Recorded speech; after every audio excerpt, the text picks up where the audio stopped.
हम अपना वक्त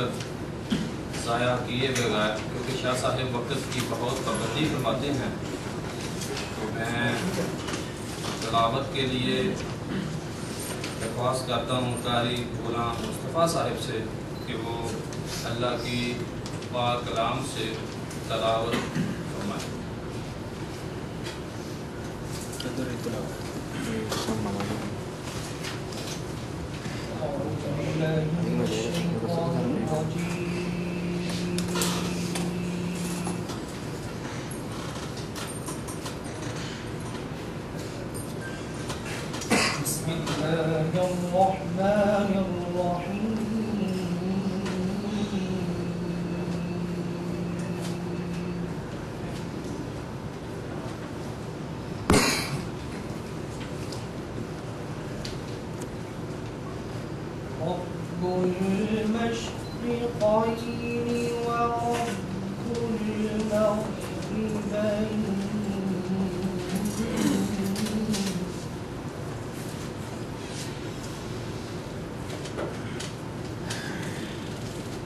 فبأي آلاء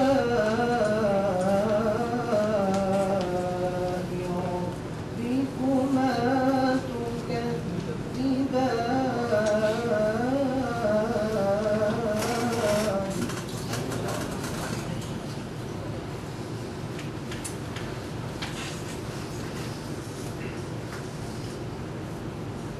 رب المشرقين ورب المغربين فبأي آلاء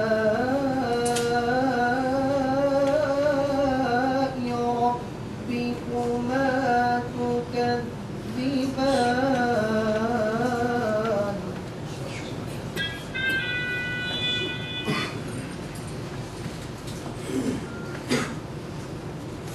مرج البحرين يلتقيان بينهما برزخ لا يبغيان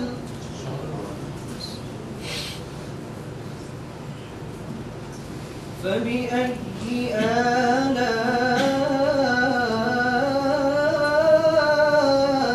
آلاء ربكما تكذبان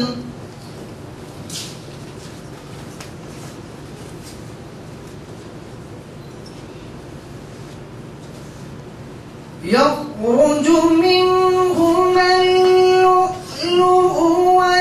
والمرجان فبأي آلاء ربكما تكذبان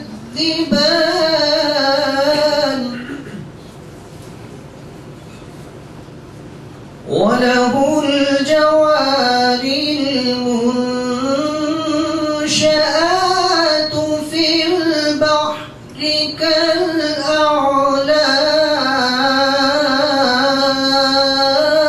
كالأعلام فبأي آلاء ربكما تكذبان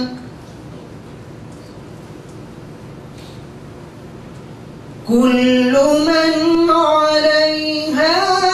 فان ويبقى وجه ربك ذو الجلال والإكرام فبأي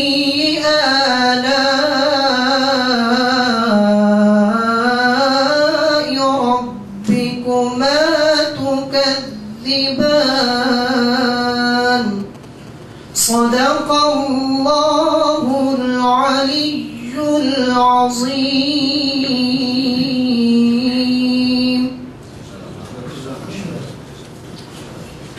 अल्लाह पाक रहमान है और तमाम हम साथी सूरह रहमान की आयात की तिलावत فرما رہے تھے یہاں جو تلاوت کی گئی کہ اللہ کی نعمتیں، اللہ کا جو شکر ہے، اللہ پاک نے جو ہمارے لیے پیدا کیا تھا، انہی نعمتوں کا تذکرہ سننے کے لیے، انہی نعمتوں کی بشارتیں سننے کے لیے شاہ صاحب کو ہم نے تقریر دی ہے۔ اور میں اب تلاوت قرآن پاک کے بعد نعت شریف کے لیے حافظ محمد رافع صاحب کو درخواست کرتا ہوں کہ وہ نعت رسول مقبول سنائیں۔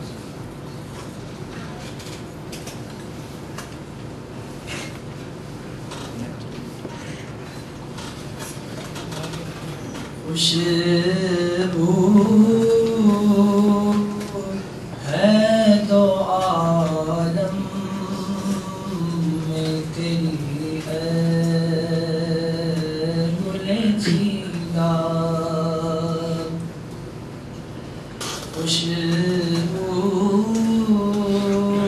ہے تو عالم میں تیری چیلا، کس منہ سے بیان